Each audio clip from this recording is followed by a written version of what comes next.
Hello friends, मैं हूं Jayant and welcome to my first video on real time experience. आज मैं आपको बताने वाला हूं कि क्यों LIC एंडोमेंट प्लस प्लान्स अच्छे नहीं हैं। मार्क माय वर्ड्स, मैंने ये नहीं कहा कि ये रिस्की है, बट मैंने ये कहा कि ये अच्छे नहीं हैं। पूरी डिटेल्स जानने के लिए इस वीडियो के अंत तक बने रहिए और मैं आपको बताऊंगा with personal experience and proof. So friends, जैसा कि आप देख सकते हो स्क्रीन में, ये वो LIC एंडोमेंट प्लस प्लान है जो मैंने परचेज़ किया था अराउंड 10 साल पहले।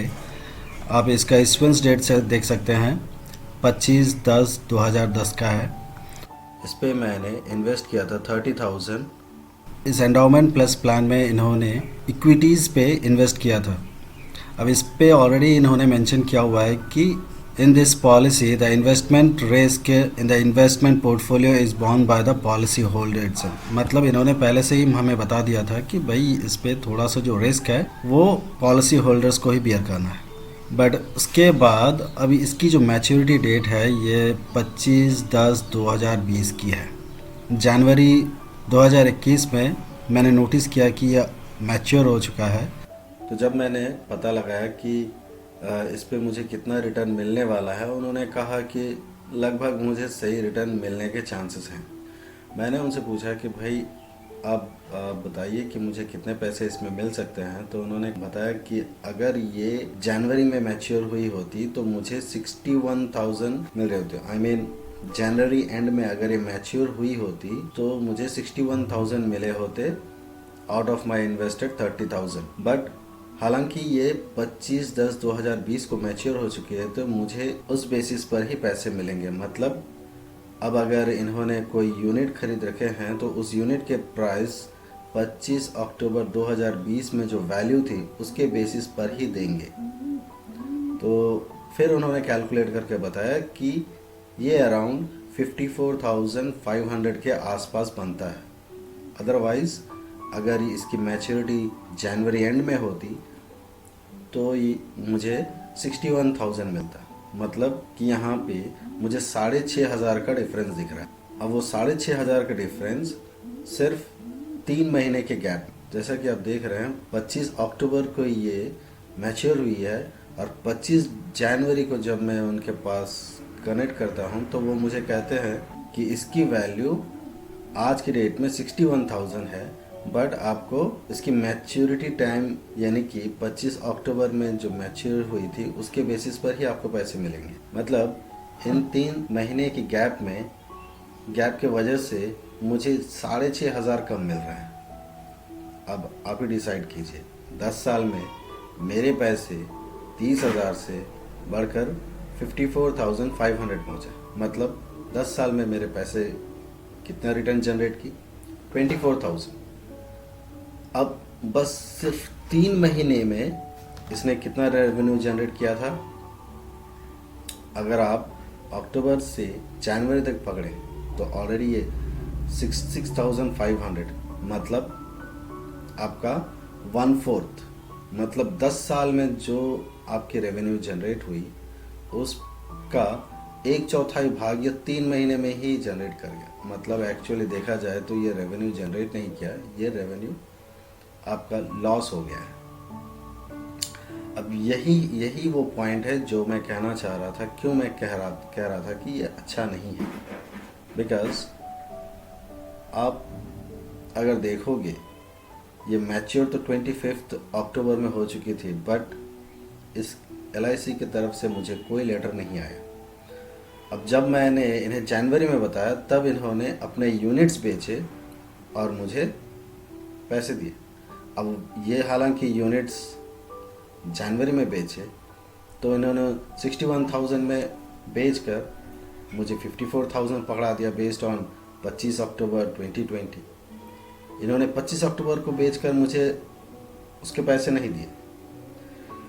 सो this is the point where I say कि ये एंडोमेंट प्लस प्लान जो LIC का है ये बिल्कुल भी अच्छा नहीं है। इससे बेहतर तो आपका NSC है, जिसमें कि अगर आप 1 महीने में ज़्यादा पैसा मैच्योरिटी के अबव अगर 1 महीने भी ज़्यादा हो जाता है तो उसके भी इंटरेस्ट कैलकुलेट करके ये आपको पैसे वापस देते हैं। इनफैक्ट अगर इसमें ऐसा रहता है कि आप इस मैच्योरिटी के बाद जब चाहे पैसे अपने वापस ले सकते हो और उस वक्त जो इसका वैल्यू होता उस बेसिस पर आपको पैसे दिए जाते, तो वो फिर भी सही था।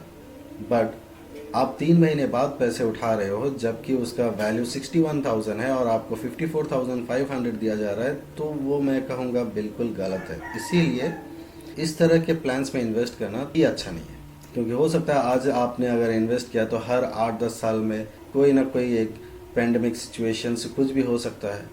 जैसे कि आपने देखा होगा कि मार्केट क्रैश कभी भी हो सकता है, हर 7-8 साल में एक बार मार्केट क्रैश तो हो ही जाता है। तो ऐसे मौके पर हो सकता है कि आपकी अगर मैच्योरिटी निकली तो आपको बहुत कम मुनाफा बनेगा। अब आप इस डॉक्यूमेंट को पूरी तरह से देखेंगे तो आपको पता चलेगा इसमें investment date, maturity date, investment amount और अपने पर्सनल डिटेल्स। देखिए, फंड ऑप्टेड के नाम पे सिर्फ ग्रोथ है, बाकी फंड के बारे में कुछ भी मेंशन नहीं किया हुआ है। तो इसमें सबसे बड़ी गलती तो यही है कि इनमें आपका जो फंड है या कोई भी स्टॉक्स है, इन्होंने क्या परचेज किया हुआ है वो इस पर कुछ भी मेंशन नहीं किया हुआ है। मतलब कि यहाँ पे ट्रांसपेरेंसी का इशू है। अब चलिए इसके रिटर्न पर भी एक नज़र डाल लेते हैं। ये मैंने ओपन किया है कंपाउंड इंटरेस्ट कैलकुलेटर। गूगल पे आप कहीं पे भी सर्च कर सकते हैं कंपाउंड इंटरेस्ट कैलकुलेटर, तो ये आपको ऑनलाइन कैलकुलेटर दिखा देगा। तो इस पे मैं अब डालूँगा 30,000, ये मैंने डाल दिया। अब मेरा एस्टिमेट है मोस्ट लाइकली मुझे इस पे 6% का रिटर्न मिला होगा, तो मैं इस पे डाला 6% और यहाँ ईयर्स में मैंने डाल दिया 10 और बाकी इसमें कुछ भी डालने का ज़रूरत नहीं है और मैंने इसे डाल दिया कैलकुलेट। तो आप देख सकते हैं इसमें टोटल रिटर्न जो बनता है वो आपको दिखा रहा है 54,581, विच इज़ एग्जैक्टली या ऑलमोस्ट सेम एज जो इन्होंने बताया था। अब अगर हम इन्फ्लेशन की तरफ जाकर एक बार देखते हैं, आप गूगल में अगर इन्फ्लेशन रेट इस तरह से डालते हैं तो आपको दिखेगा ये 2019 में 4.76, 2020 में 4.95 और 21-22 का इन्होंने एस्टिमेट किया हुआ है कि ये ऑलमोस्ट अराउंड 3.75, 3.83 के आसपास रहना चाहिए। तो आप देख सकते हैं ये नथिंग बट आपको अगर 6% का रिटर्न मिलता है तो उसका मतलब आप जस्ट इन्फ्लेशन को बीट कर रहे हैं 1% से। चलिए आपको रिटर्न्स के एग्जैक्ट फिगर्स भी दिखा देता हूँ। ये स्क्रीनशॉट है मेरे अकाउंट का और आप देख सकते हैं 5 फरवरी 2021 में मुझे जो रिटर्न मिला है फ्रॉम LIC ऑफ इंडिया और इसमें मुझे 54,660 रुपीज़ एग्जैक्टली मिला हुआ है। सो आप देख सकते हैं कि आपको मैंने अपना एग्जैक्ट रिटर्न जो मुझे मिला है from LIC endowment plus plan वो भी मैंने आपको दिखा दिया।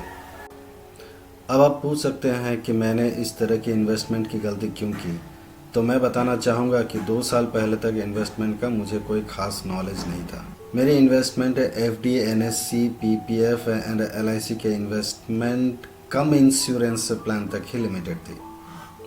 सो फ्रेंड्स, आई होप कि आप लोगों को ये वीडियो इन्फॉर्मेटिव लगा हो, तो अपने फ्रेंड्स एंड रिलेटिव्स के साथ ज़रूर शेयर करें और मेरे पर्सनल या नियर बाय एक्सपीरियंस से रिलेटेड और ऐसी वीडियोस देखने के लिए क्या करना है आप लोगों को बताइए। So till my next video, stay safe and stay healthy and also thanks for bearing with my bad voice. Bye bye.